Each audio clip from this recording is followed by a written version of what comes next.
Alrighty, so we have this position right here. I posted up last night. I think you guys may have seen it in another video. We have the hiring manager's contact information right here. So Rich, what do I go ahead and basically do right now? 3 things to go out there and contact this person. First things first, send over a LinkedIn message blurb. Second thing, send over a Loom video pitch. And the third thing, you still want to go ahead and apply directly into the Google ATS. So let's talk about the first thing that we need to do. You want to go ahead and click connect, and just notice here you can add a note, and there's 300 characters. What I'm going to go ahead and do, very simple. I'm going to go ahead and I am going to go and grab this entire job description, which is right here. It says it's Zurich, Switzerland, or New York. And I'm just going to take this job description. I'm going to copy and paste it. And it's with, we already confirmed the hiring manager. Why? Just because this is going to be a member of the Risk AI team. We looked up, this gentleman here is the head of product for Risk AI. And at the same time, he's also posted up this role onto directly to his own LinkedIn. So we have triple confirmation at this point. I'm pretty much done with all of my ChatGPT credits, and I'm in Asia right now, so I'm just going to use its, alternative version, DeepSeek, and I'm going to go out there and click in the following prompt. I want a LinkedIn connection message with less than 300 characters to express in the following interest in the following product manager role, despite the fact that I don't have all the required experience.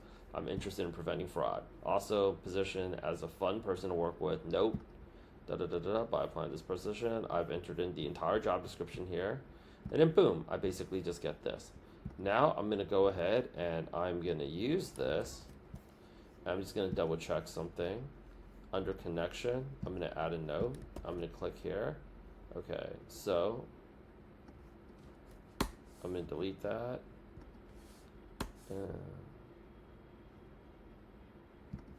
And just to note, AI doesn't. And I'm going to go out there and obviously make it less than 300 characters. Now, what if I send this and, I still don't get a connection? You would want to go out there and send out a Loom video pitch. In a Loom video pitch, here's basically the standard operating procedure. You want to go ahead and actually take a look at the role. And you want to talk about why you're a good fit for the role. Duh.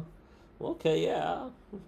But you want to talk about, it's like, Rich, what if I don't have 8 years of experience? What if I don't have 8 years of product management experience? What if I don't have 3 years of experience? You should still just go ahead and apply, because you just never know. Every single day, I just tell my students that are in my program, before they go out there and send out a Loom video, because this is actually where their head really starts messing with them, is I tell all these people that are a part of my program, schedule a call before our rates go up, by the way, is and this is the director level role. Every single day when you go on LinkedIn, create evidence for yourself. Screenshot evidence of people actually landing jobs out there, right? You're seeing a lot of people that's part of your personal network or in passing that's landed jobs at company that really shouldn't even be working there. So what's the difference? They sent out that Loom video. So talk about all the experience that you have, but the next thing that you want to go ahead and do when you're looking at Robert's profile is the following thing, and you can go ahead and do this from the very top down. Anything that you can have that's in common, this is the biggest difference. And, schedule a call with us, all right? Schedule a call with us. If you live in New York and this person lives in New York, talk about something about New York. If you can talk about something from their school, talk about, hey, University of Edinburgh, that's awesome. Or I see here that you went to University of Michigan, me too, go blue, right? If you have any mutual connections, you want to talk about mutual connections. Okay, any other posts where you see them going to this event, they'll be at this other event. We had somebody book a product manager interview with somebody who was starting a grilled cheese food truck, right, in New York, and it's just oh, I'm gonna be there. It's yeah, and they actually ended up doing the interview right there, eating grilled cheese sandwiches by the food truck. So there's always different ways for you to create these opportunities, but all you got to go ahead and do is take more action. If you've worked at previous companies together, you can go out there and talk about a little bit of something about that. The biggest thing is always that personal touch, because people hire people on culture fit.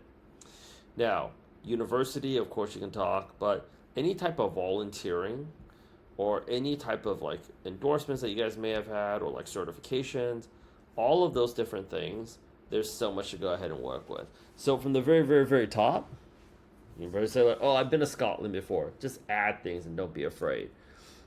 City is number one. Another thing that you want to also go look at is contact info. Why? A lot of product managers these days have side hustles. So if they got a newsletter that they're trying to go out there and promote, right? Like recently, I'll go out there and throw out another one. Okay. See, look at all these different roles. We're hiring for a product manager role at eBay. Right, I'm gonna go out there and save this thing for later. Okay, but that's probably gonna be a cool role, right? There's a guy out there, he just started his own little newsletter right here called, and he's talking about his like mid-career, and he talked about this newsletter that he has. It's really cool. Talk about the newsletter.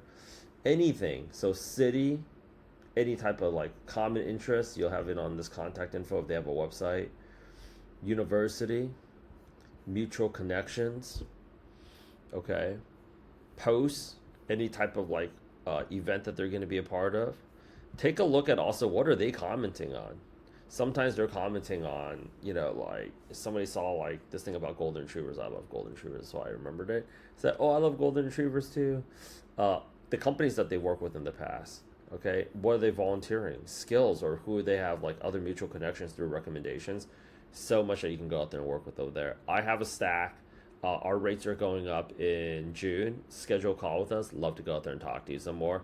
But it's not difficult. I think most people are pretending that they're acting as if there's like the market's brutal. The market's actually not brutal. A lot of people are still getting jobs. Like I get so many comments of people telling me to go F myself. Like every single time I click on this, boom, we're hiring like this, they're hiring another product manager right here.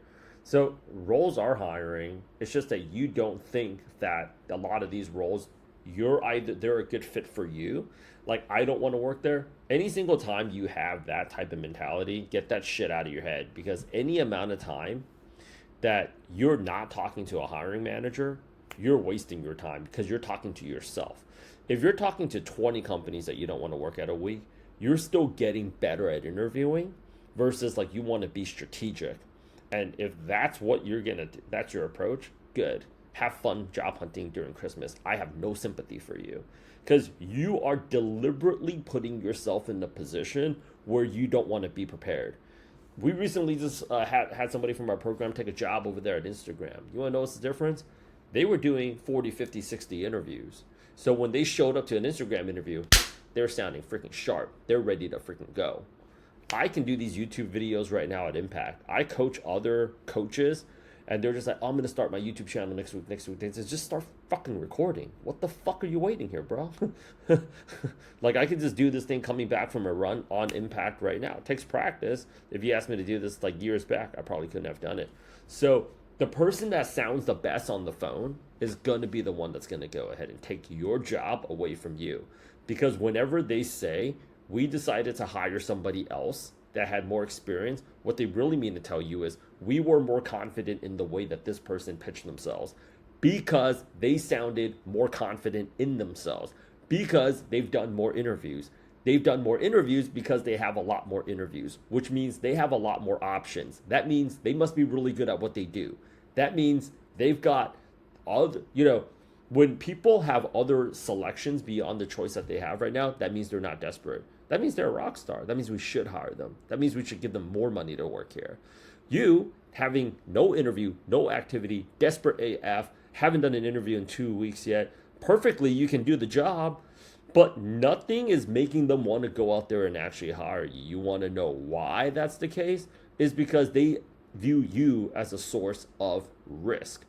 You ever walk down the street where there's a bunch of restaurants and it's like, you can eat right now and you're going to get in line? You're always going to go ahead and get in line. So the real question that you need to ask by not enrolling in our program is, are you really going to do this yourself? I don't think so.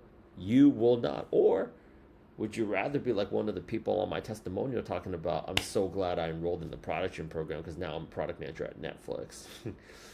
That can happen, but it's not going to happen if you don't take more action, and you're not going to take more action yourself, because when I take a look at what most product managers are doing, you guys are just spending 2 hours a day doom scrolling, minimum, going to the gym, hitting a few rolls, and it's saying the market's bad. It's not bad.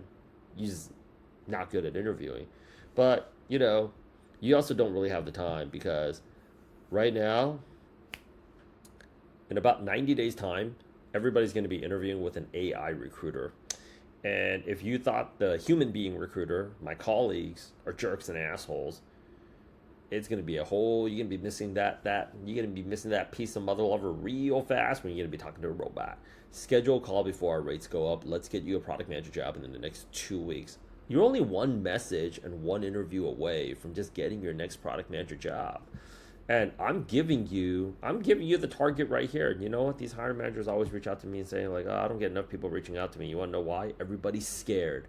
That's the other reason why people are like scared. They're like, most of the people I'm live streaming all of my interviews in all my coaching calls in real time. We're booking in real time, booking late at night and doing those interviews. And I've asked a lot of people, why aren't you sending out those messages if you know those messages work? Because they're like, I'm very scared that if they do decide to go ahead and interview me right now, I don't know what to go ahead and do. It's okay. Schedule the call. Let's get you this job, yo. Let's do it.